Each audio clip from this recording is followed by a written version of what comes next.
एक समय की बात है जब एक रुरु मृग हुआ करते थे। इस मृग का रंग सोने की तरह, बाल रेशमी मखमल से भी अधिक मुलायम और आंखें आसमानी रंग की होती थीं। रुरु मृग किसी के भी मन को मोह लेता था। यह मृग अधिक सुंदर और विवेकशील था और मनुष्य की तरह बात कर सकता था। रुरु मृग अच्छी तरह जानता था कि मनुष्य एक लोभी प्राणी है, फिर भी वह मनुष्य के प्रति करुणा भाव रखता था। एक दिन रुरु मृग जंगल में सैर कर रहा था, लेकिन तभी वह किसी मनुष्य के चिल्लाने की आवाज सुनता है। जब वह मौके पर पहुंचता है तो उसे नदी की धारा में एक आदमी बहता हुआ नजर आता है। यह देखकर मृग उसे बचाने के लिए नदी में कूद पड़ता है और डूबते व्यक्ति को उसके पैर पकड़ने की सलाह देता है, लेकिन वह व्यक्ति उसके पैर पकड़कर मृग के ऊपर ही बैठ जाता है।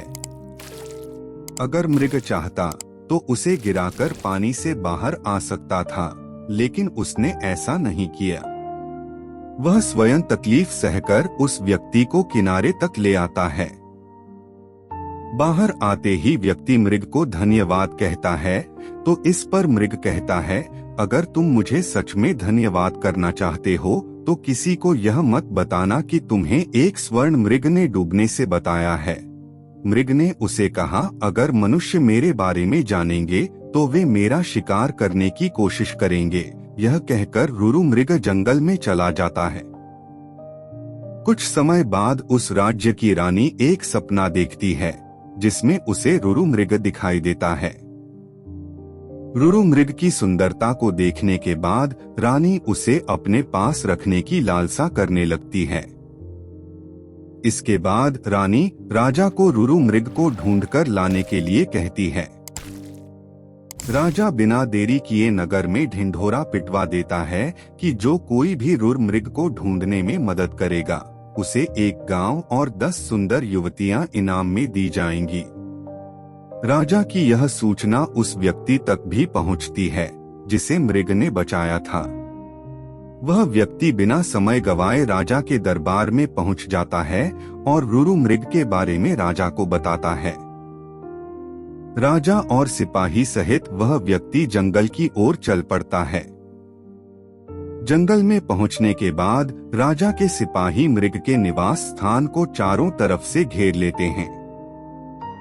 जब राजा मृग को देखता है तो खुशी से फूले नहीं समाता, क्योंकि वह मृग बिल्कुल वैसा ही था जैसा रानी ने बताया था। मृग चारों ओर से सिपाही से घिरा हुआ था और राजा उस पर बाण साधे हुए था, लेकिन तभी मृग राजा से मनुष्य की भाषा में कहता है, हे राजन, तुम मुझे मार देना, लेकिन पहले मैं यह जानना चाहता हूँ कि तुम्हें मेरी जगह का रास्ता किसने बताया। इस पर राज ने उस व्यक्ति की ओर इशारा किया जिसकी जान मृग ने बचाई थी। उस व्यक्ति को देखकर मृग कहता है, निकाल लो लकड़ी के कुंदे को पानी से, न निकालना कभी एक अकृतज्ञ इंसान को। जब राजा ने मृग से इन शब्दों का मतलब पूछा तो मृग ने बताया कि उसने इस व्यक्ति को डूबने से बचाया था। मृग की बातें सुनकर राजा के अंदर की इंसानियत जाग गई। उसे खुद पर शर्म आने लगी और क्रोध में उस व्यक्ति की ओर तीर का निशान कर दिया।